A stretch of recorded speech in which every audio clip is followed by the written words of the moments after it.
Welcome back to my channel, balik lagi bersama aku Yuni.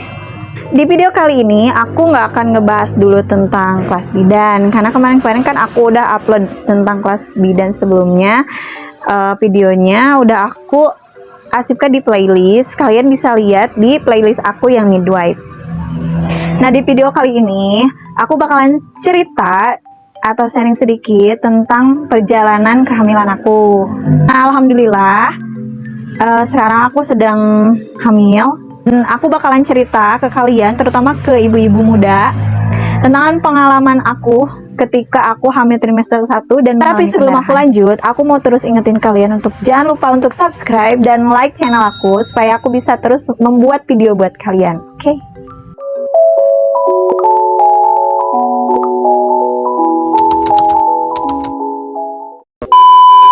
Oh iya, sebelum aku menceritakan tentang perjalanan kehamilan aku ini, aku mohon maaf banget, bukan maksud untuk menyombongkan aku hamil atau misalkan pamer bahwa aku bisa hamil gitu, enggak sama sekali. Di sini aku berbagi cerita sama kalian. Aku memposisikan diri aku bukan sebagai bidan, tapi sebagai pasien, sebagai ibu hamil yang mengalaminya gitu. Jadi aku berbagi cerita sedikit kepada ibu-ibu yang hamil atau ibu-ibu muda yang sedang hamil tentang pengalaman aku bisa survive dari pendarahan ini. Oke, kali ini aku akan keep dulu untuk bahas kebidanan. Aku bakalan cerita tentang daily life aku, terutama aku bakalan cerita sedikit pengalaman aku tentang kehamilan. Kan kebetulan, alhamdulillah, 4 bulan usia pernikahan aku, waktu itu aku dikaruniai anugerah. Tapi pas awal-awal aku tahu kalau aku hamil, itu aku bener-bener senang banget. Dan emang aku dan suamiku juga emang udah program untuk hamil juga, karena kita kan nikah itu di usia yang istilahnya di atas 25 tahun ya. Aku 27, suami aku 28. Tanpa pikir panjang lagi, waktu itu aku emang pengen banget program, tapi ketunda dulu karena mau resepsi. Jadi aku minum pil KB dulu selama 4 bulan. Itu aku berhenti, dan alhamdulillah 01 bulan aku langsung isi, langsung positif hamil. Tapi aku mau cerita sedikit nih. Selama di trimester 1 ini aku sempat ngalamin pendarahan yang bikin aku benar-benar stres dan bikin aku down dan bikin aku, kenapa harus aku yang ngalamin ini gitu. Padahal kan gak boleh ya, sebenarnya gak boleh ngomong kayak gitu, karena apapun ujiannya itu tetap datangnya dari Allah Subhanahu Wa Taala. Kita harus menerima dengan ikhlas gitu. Tapi waktu itu aku bener-bener down dan stres banget di saat pendarahan. Aku mau cerita sedikit gimana aku bisa survive dari pendarahan itu, dan alhamdulillah kehamilannya bisa berlanjut. Mudah-mudahan di video ini ada tips atau ada saran yang bisa membuat kalian semangat, atau misalkan ada ibu-ibu muda atau ibu hamil yang juga mengalami pendarahan, kalian bisa terus semangat dan survive menghadapi pendarahan itu. Jadi pada tanggal 28 Agustus itu aku iseng-iseng tes pack, karena emang kan belum waktunya haid juga ya. Biasanya haid aku itu sekitar tanggal 29 atau 30, intinya akhir bulan. Rutinnya setiap tanggal 29 atau 30. Terus malam itu nggak tahu kenapa aku pengen tes pack, karena kan emang sebulan sebelumnya setelah berhenti pil KB itu aku sempet tes pack juga, karena aku langsung promil kan. Tapi sayang waktu itu kan haid ya di bulan Juni itu. Terus setelah itu aku nyoba lagi promil sama suami. Nah, di sekitar tanggal 10 apa 15 gitu ya, aku lupa lagi, aku ngalamin plek sedikit, karena itu kan nidasi ya. Aku ngalamin nidasi sekitar 2 hari plek. Aku kira aku bakalan head, ternyata enggak, langsung berhentikan. Tapi aku masih belum ngeh kalau misalkan aku itu nidasi gitu. Jadi aku masih nanya itu mungkin plek mau head gitu. Tapi setelah aku tunggu, itu pleknya cuma 2 hari datangnya. Jadi mungkin posisinya aku lagi stres, karena kebetulan itu habis resepsi juga, dan aku emang lagi capek-capeknya banget kerja, lagi banyak kegiatan banget. Mungkin aku pikir mungkin headnya bakalan 2 kali nih, di awal sama di akhir gitu. Terus pas tanggal 28 Agustus aku iseng nih tes pack, karena kan biasanya juga, maksudnya kan itu mendekati mau haid ya. Ya udah iseng-iseng aja untuk tes pack gitu. Pada tanggal 28 Agustus itu aku tes pack di malam hari. Ya tentu aja itu tidak dianjurkan ya, karena kan dianjurkan test pack itu di pagi hari di air kencing atau maaf air pipis yang pertama kali keluar pada saat bangun tidur gitu. Karena itu aku niatnya juga iseng, jadi positif. Kalau positif ya syukur gitu, kalau misalkan enggak juga nggak apa-apa, karena kan cuma sebatas iseng. Jadi udah pas aku test pack di malam hari itu hasilnya dari 1. Oh ya udah, berarti mungkin belum rezeki aku untuk hamil. Terus si test packnya itu aku simpen di kayak dinding kayak tempat rak sabun gitu. Jadi aku simpen di situ si hasilnya untuk dibuang besok pagi. Biasanya aku kalau habis test pack iseng kayak gitu suka langsung aku buang. Tapi ini nggak tahu, aku pengen simpen aja di situ buat dibuang besok paginya gitu. Tentu aja ada harapan sedikit gitu untuk mungkin bisa jadi garis 2. Dan ketika tanggal 29 Agustus, aku cek lagi nih si test pack tuh karena mau ngebuang kan pagi-paginya. Pada saat aku mandi itu, aku mau buang si test packnya. Aku cek lagi, dilihat kok ada garis samar. Nah, garis samar itu kayak gini. Ini gambarnya agak nggak terlalu jelas ya, karena ini filenya ada di HP aku sebelumnya. HP aku mati total, jadi ini aku ambil dari TikTok aku. Nah, sebelumnya aku bikin konten TikTok juga tentang perjalanan kehamilan ini. Hasil test pack itu benar-benar samar.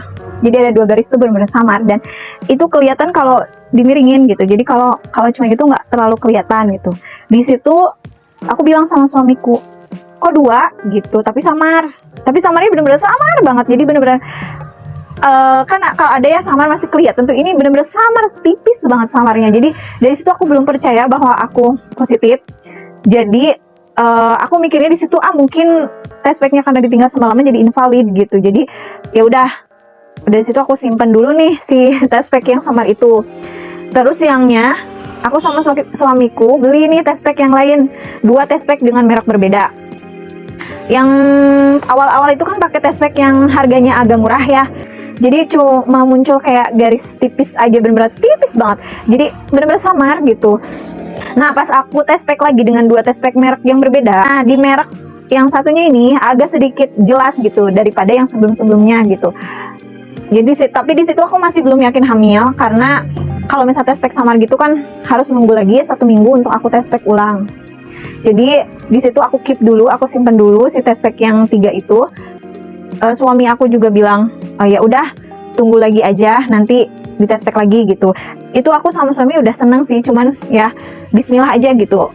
Mudah-mudahan bener positif, kalaupun enggak juga nggak apa-apa, nanti bisa dicoba lagi gitu. Aku saranin banget buat kalian jangan ngelakuin apa yang aku lakuin kayak gini ya, karena kalau misalnya kalian lakuin kayak gini tuh kayak bukan stres sih, kayak apa ya, berharap banget gitu. Tapi kalau misalnya kalian mau ngelakuin juga nggak apa-apa sih gitu, karena aku bikin momen banget gitu. Kalau misalkan emang bener hamil, ini kan bisa jadi kenang-kenangan gitu buat nanti ibumu waktu hamil kamu itu nempelin test pack sampai segini niatnya gitu. Jadi ini tuh pengalaman yang lucu juga buat anak kita nanti gitu.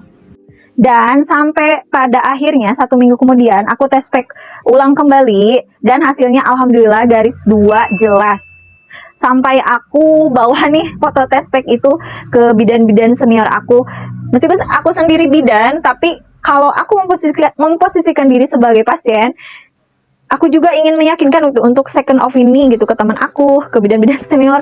Bu, ini bener gak? Ini aku hamil gak? Gini.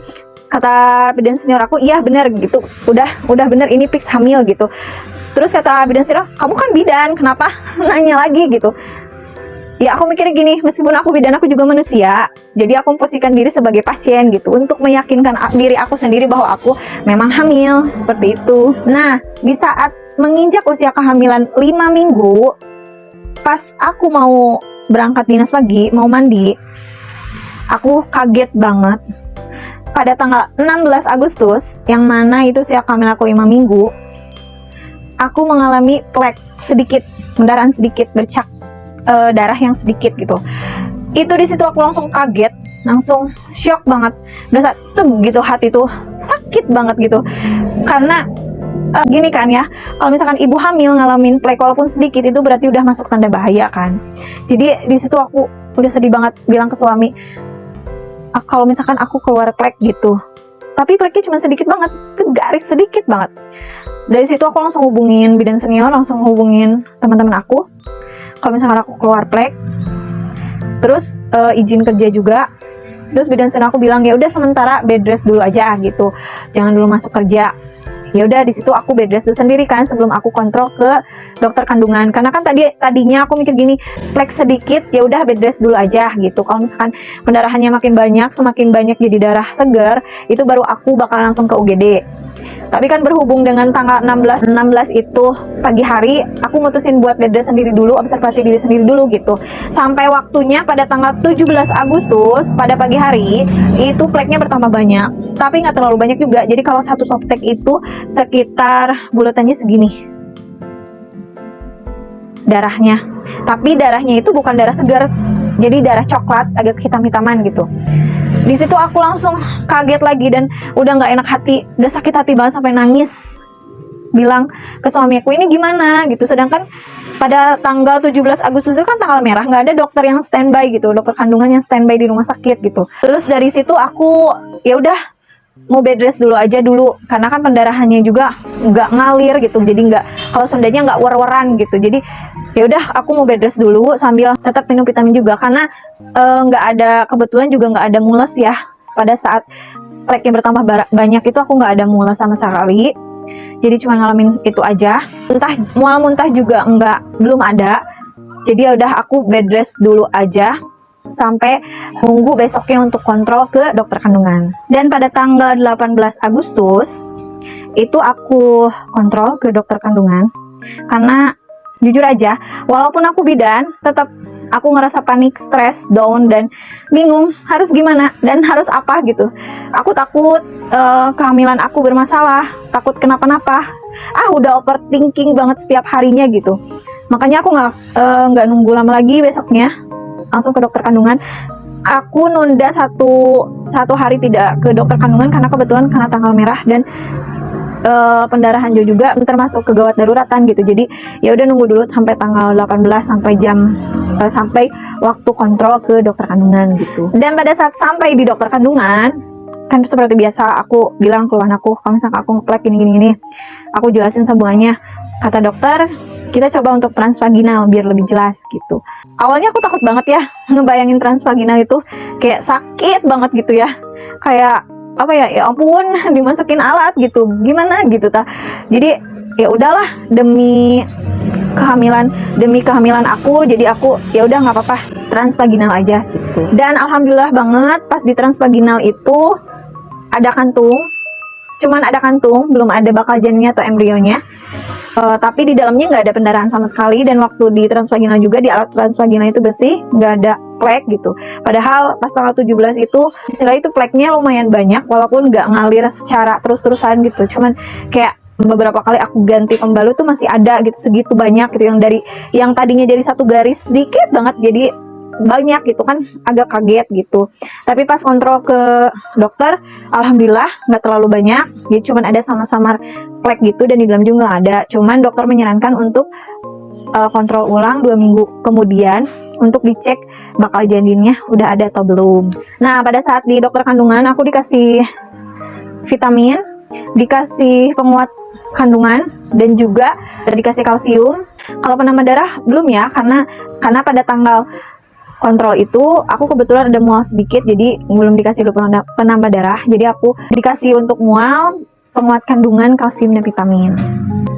Dan setelah itu dokter menyarankan aku untuk bed rest selama 2 minggu. Itu benar-benar jangan ngapa-ngapain, benar-benar stuck tirah baring di kasur, mengurangi aktivitas, walaupun itu cuman tiduran duduk gitu ya. Dokter menyarankan untuk antara berbaring terlebih dahulu atau bed rest total. Dan aku di situ makin overthinking karena aku ngalamin flek yang cukup banyak gitu, dengan posisi hasil USG-nya itu masih kantung gitu. Overthinking kemana-mana sampai mikir, kok aku harus ngalamin seperti ini gitu. Sedangkan aku ngelihat orang lain yang lagi hamil itu aktivitasnya berat-berat, sampai ada yang daki gunung, sampai ada yang lain-lain gitu ya. Tapi mereka kuat gitu. Tapi kenapa aku yang hanya misalkan naik motor bolak-balik gitu, cuman kerjanya nggak istilahnya nggak ada naik gunung atau apalah gitu, tapi ada pendarahan gitu. Sedih sih, sering nangis juga gitu di depan suami, sering ngeluh juga ke suami gitu. Tapi alhamdulillah suami nguatin juga. Dan Di situ aku tetap sholat ya, karena kan kalau pendarahan pada saat hamil itu bukan darah kotor, jadi aku tetap sholat, tetap berdoa, tetap ngamalin baca Quran, tetap berdoa minta supaya kandungan aku dikuatkan gitu, supaya kandungan ini tetap sehat gitu, nggak berlanjut ke pendarahan segar, karena aku udah overthinking banget, takut kalau sewaktu-waktu si pendarahannya yang dari plek yang agak banyak itu jadi darah segar gitu. Sampai di rumah itu aku langsung agak sedih juga cerita ke suami. Maksudnya kan aku tuh sedih, tapi alhamdulillah suami juga nguatin, masih motivasi gitu. Dan selama aku bed rest, ini bed rest yang pertama ya, selama aku bed rest itu aku masih ada ngeplek sedikit, jadi aku nggak berani sama sekali aktivitas. Bahkan kan kamarku ada di atas ya, jadi aku nggak berani turun naik tangga gitu, jadi cuma ngandelin untuk makan, untuk ambil minum gitu. Aku cuma ngandelin adik aku sama suami, kadang dibantu juga sama ayah sama ibu gitu. Jadi aku ngerasa kayak ya ampun, belum apa-apa aku udah nyusahin mereka gitu di awal-awal. Jadi udah overthinking, sedih gitu, ngerasa nyusahin orang lain gitu. Jadi ya udah, bener-bener stres banget, bener-bener drop banget. Banyak yang bilang, kamu kan bidan gitu, harusnya kamu tahu, istilahnya kamu ngomong itu tuh nggak kenapa-napa. Tapi nggak bisa seperti itu kalau kalian posisikan rasa seperti aku. Walaupun ya aku sendiri bidan gitu kan, bidan tetap manusia yang bisa merasakan hal-hal yang bisa merasakan keluhan-keluhan ibu hamil yang lainnya gitu. Udah gitu, pas selama bed rest itu aku mulai mual muntah, terutama aku sensitif banget ke bau-bauan ya, jadi kayak bau bawang, bau masakan, bau kayak gitu, bener-bener bau banget. Jadi makan tuh hanya masuk sedikit-sedikit gitu. Jadi bener-bener bed rest tuh udah stres, udah overthinking terus berat badanku drop, itu turun selama aku bed rest gitu. Nah pada tanggal 18 kontrol itu kan aku disuruh bed rest dulu tuh sampai tanggal 28 Agustus. Nah di tanggal 28 Agustus aku kontrol ulang kembali dengan rasa deg-degan, takut kalau misalkan janinnya tuh nggak ada gitu. Pokoknya udah bener-bener overthinking banget selama menunggu dipanggil itu. Aku deg-degan banget karena takut banget kalau embrionya belum ada gitu. Tapi alhamdulillahnya ketika udah masuk ke ruang USG dan diperiksa sama dokter, di situ dokter nyaranin udah kita coba untuk USG via luar ya, perut ya, jadi nggak ditransvaginal lagi, karena kalau usia kehamilan segitu gitu ya, 89 itu harusnya udah ada kata dokter gitu kan, jadi pasti kelihatan kalau dari atas. Dokter langsung USG aku di abdomen atau perut. Pas deg gitu aku langsung aduh deg-degan, takut nih takut nggak ada gitu. Tapi pas dicari sama dokternya bilang alhamdulillah ini ada gitu. Aku langsung diem seketika yang ya Allah, gitu, mau nangis gitu, tapi mau nangis itu bahagia gitu, tertegun terus apa ya, nggak bisa ngomong apa lagi, nggak bisa berekspresi pokoknya di situ. Pas USG itu aku benar-benar tertegun, diem, jadi benar-benar pengen nangis, udah mata tuh udah berkaca-kaca banget gitu. Saya pengen nangis, nggak percaya, apalagi dengar suara jantungnya gitu. Walaupun kan 8-9 minggu tuh masih kecil banget ya, masih embrio gitu. Tapi kalau di dokter kandungan kan bisa didengar detak jantungnya via USG-nya gitu. So, ya Allah, alhamdulillah ternyata aku bener hamil gitu. Dari situ benar-benar senang banget dan masih agak nggak percaya gitu kalau misalkan aku hamil gitu. Tapi ada tapinya lagi. Pas di USG itu, di pinggir si embrionya itu masih dalam rahim, itu ada sedikit pendarahan. Dan dokter bilang, ini kamu tetap harus masih bed rest karena masih ada pendarahan di dalam. Takutnya kalau dipakai aktivitas nanti tambah banyak lagi gitu, kata dokter. Jadi katanya mau nggak mau itu kamu harus bed rest lagi selama 2 minggu gitu. Jadi ini kan hasil foto USG-nya. Nah si pendarahannya itu yang aku lingkari ini tuh kelihatan di USG kan kayak gede. Sebenarnya itu tuh kalau kata dokter itu hanya bercak aja sedikit gitu, kayak sisa-sisa aja gitu, sisa-sisa dari pendarahan yang kemarin gitu. Tapi tetap aja sih masih bikin aku overthinking. Aku takut kalau misalkan yang dari si darah kecil ini bisa berefek jadi banyak gitu. Nah di kontrol ke-2 itu aku masih dikasih penguat kandungan terus vitamin juga, dan obat mual muntah juga, karena di situ kan aku tambah parahnya mual muntahnya, tapi nggak sampai nggak bisa makan banget sih, tetap aja ada nasi yang makan, cuma ada nasi yang masuk, bubur masuk gitu, tapi harus pilih-pilih gitu, jadi nggak boleh sembarangan sama lauk pauknya gitu. Pas aku pulang itu suami aku seneng karena dia ya ada gitu si embrionya. Tapi kalau aku seneng tapi ada sedihnya karena masih ada pendarahan gitu di dalam. Jadi ya udahlah, aku bed rest lagi gitu. Cuman kata dokter bed restnya udah nggak total lagi kayak awal-awal. Kan kalau awal benar-benar total itu sama sekali nggak boleh bergerak. Maksudnya bergerak boleh, miring kiri kanan gitu. Tapi kalau untuk duduk berdiri, jalan kaki terus dikurangi. Tapi aku tetap karena aku nggak bisa pipis di tempat tidur, maksudnya di tampung, jadi aku tetap ke kamar mandi sih sendiri gitu, karena jarak kamar mandi juga dekat. Nah kalau yang bed rest yang kedua ini, dokter menyarankan aku untuk sambil berjemur juga gitu, biar ada asupan vitamin D-nya ketika aku bed rest, jadi biar nggak jenuh juga sebenarnya gitu, karena kan bener-bener bed rest tuh bikin stres, bikin overthinking, nggak ketemu teman gitu, nggak kerja gitu, jadi bener-bener di rumah aja gitu, di kamar seharian semalaman selama berminggu-minggu, itu bener-bener membosankan sekali. Aku mohon maaf ya kalau misalkan aku ngomongnya agak ngos-ngosan, karena Kamila aku udah mulai membesar, jadi maklum lah ya kalau terlalu banyak ngomong atau aktivitas tuh aku selalu ngos-ngosan gitu, agak cepet lelah, capek juga. Dan ketika USG yang ketiga ini aku seneng banget karena janinnya udah berbentuk janin yang kayak gini, kayak di video ini. Itu aku seperti biasa tertegun, tidak bisa ngomong apa-apa. Jadi dokternya yang excited gitu, yang senang banget. Sedangkan akunya cuma diem, ya Allah gitu di hati, juga percaya gitu ada sosok kecil ini yang gerak-gerak di perut aku gitu. Karena pas di USG udah ada gerakan-gerakan kecil, tapi belum kerasa ya ke akunya. Bisa aku diem, ya Allah gitu, alhamdulillah gitu, masya Allah gitu. Ternyata di perutku udah ada sosok kecil ini gitu, dan jantungnya juga udah mulai jelas, terus bentuk janinnya juga udah mulai jelas, cuman bentuk mimik mukanya yang agak belum jelas karena masih kecil banget gitu. Jadi dokter nyaranin untuk kontrol ulang nanti sebulan kemudian gitu. Nah tapi di situ masih ada sedikit plek-plek, tapi tipis-tipis sih, samar, jadi bener-bener samar gitu, pleknya nyatu sama kayak keputihan gitu. Di situ dokter nyaranin lagi untuk bed rest lagi, tapi kata dokter kalau misalkan selama 1 minggu atau 2 minggu dari sini pleknya mulai menghilang itu nggak usah kontrol 2 minggu sekali, nanti kontrolnya 1 bulan kemudian aja gitu, biar karena kalau pleknya udah benar-benar hilang berarti kamu udah boleh beraktivitas katanya, cuman jangan dulu aktivitas yang berat-berat gitu. Di sini aku puasa dulu, tidak boleh dulu berhubungan ya sampai usia 13 minggu, itu yang disarankan dokter gitu. Nah selama bed rest itu apa yang aku konsumsi itu benar-benar obat, terus yang asam-asam, yang pedas-pedas gitu, terus ya bubur aja yang masuk sama biskuit, yang makanan yang lain benar-benar nggak masuk karena itu bau banget. Bahkan sampai makanan favorit aku pun bakso itu benar-benar bikin aku mual gitu.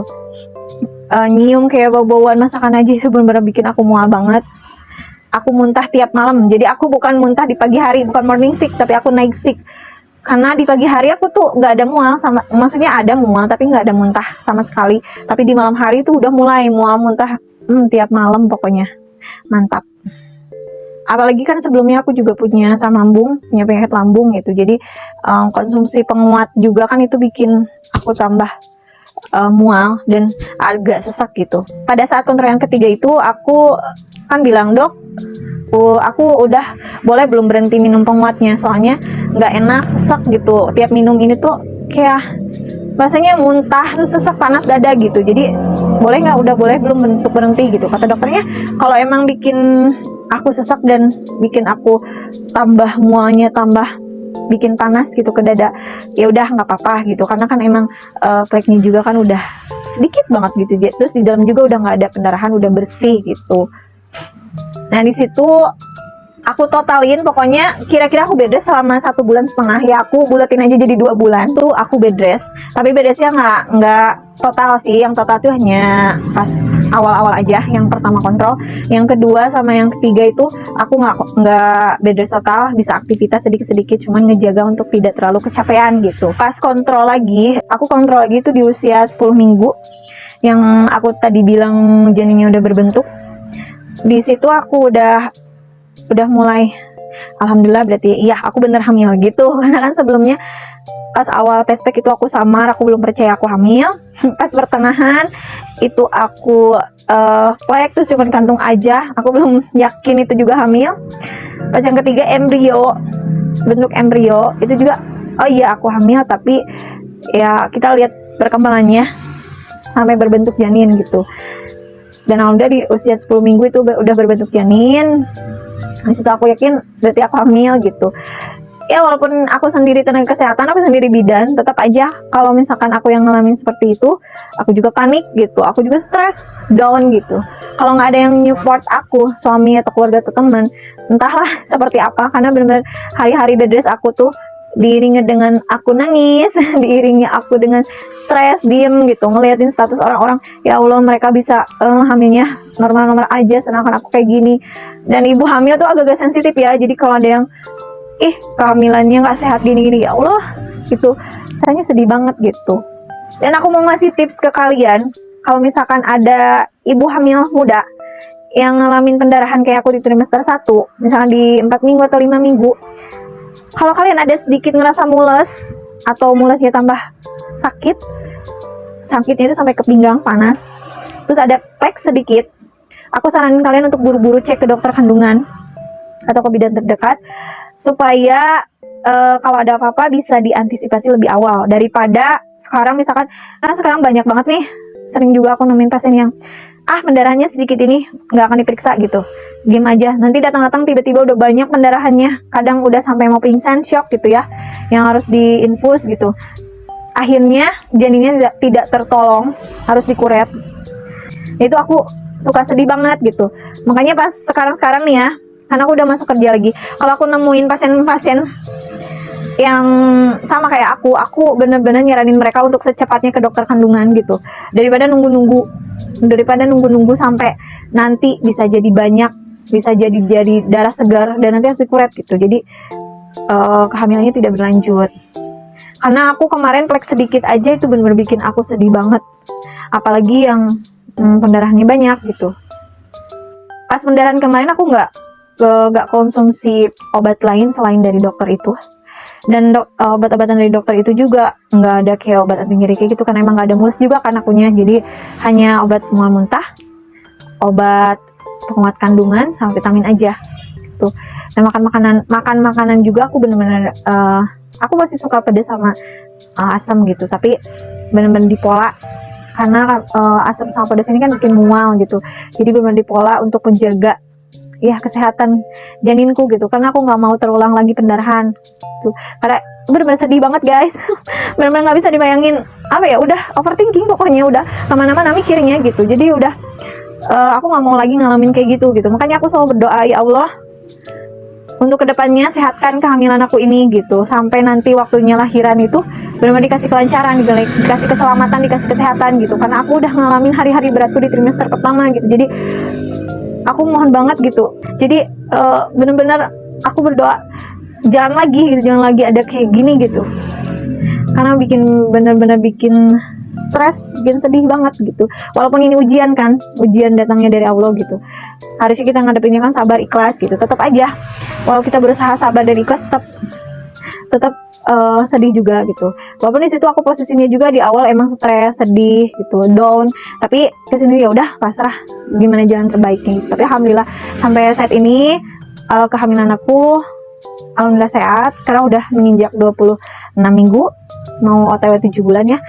Alhamdulillah dikasih kesehatan, dan alhamdulillah kehamilannya setiap aku kontrol itu bayi janinnya itu sehat gitu, dan mulai berkembang baik. Jadi buat ibu-ibu hamil yang lagi hamil muda, yang sedang trimester 1, baiknya kalian jaga pola makan, jaga aktivitas, jangan dulu meremehkan kayak aku nggak ngalamin gejala apapun, jadi sehat-sehat aja gitu, jangan sama sekali, tetap harus dijaga kalau di trimester 1. Awalnya aku seperti itu, tapi kenyataannya kan karena aku menyepelekan jadi akhirnya dikasih ujian seperti ini. Awalnya aku menyepelekan kan akhirnya dikasih ujian di trimester 1 pendarahan itu gitu. Kalau misalkan ada di antara kalian yang ngalamin pendarahan juga, tetap sabar, tetap banyak berdoa, pasrahin semuanya pada Allah Subhanahu wa taala, minta yang terbaik. Tentunya kita juga berharap semoga kehamilannya berlanjut. Tapi apapun hasilnya harus tetap pasrah.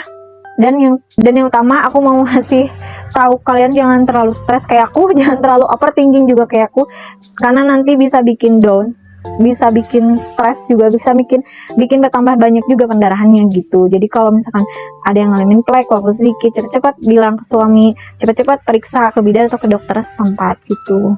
Aku doain untuk ibu-ibu hamil yang mungkin ada nonton video ini, semoga kehamilan kalian sehat terus sampai nanti lahirannya dikasih kelancaran, dikasih keselamatan, bayinya sehat, ibunya juga sehat. Dan untuk ibu-ibu yang masih pejuang garis 2, kalian harus semangat. Tidak ada yang tidak mungkin, jadi harus tetap semangat, saling mendoakan, saling support gitu antara yang hamil dan yang belum hamil. Semoga dengan cerita tentang pendarahan aku ketika di awal kehamilan ini bisa jadi motivasi buat kalian, bisa jadi juga acuan waspada untuk kalian ketika kalian mengalami hal yang sama kayak aku, apa yang harus kalian lakukan gitu. Tapi tetap jaga kesehatan ya, tetap jaga kehamilannya juga baik-baik. Oke, segitu dulu cerita dari aku. Durasinya panjang ya namanya juga kan cerita.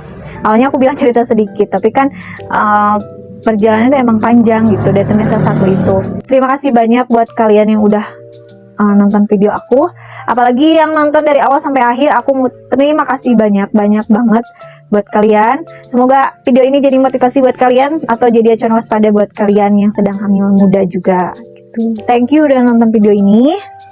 Aku selalu akan ingetin kalian untuk jangan lupa subscribe dan like video aku supaya aku bisa bikin video terus buat kalian, mau itu tentang video kebidanan, mau itu tentang tutorial, mau itu tentang daily life aku, tapi hal atau yang lain-lainnya. Dukung aku terus untuk membuat channel ini semakin besar ke depannya, biar aku bisa terus berbagi informasi, berita, pengalaman kalian. Oke?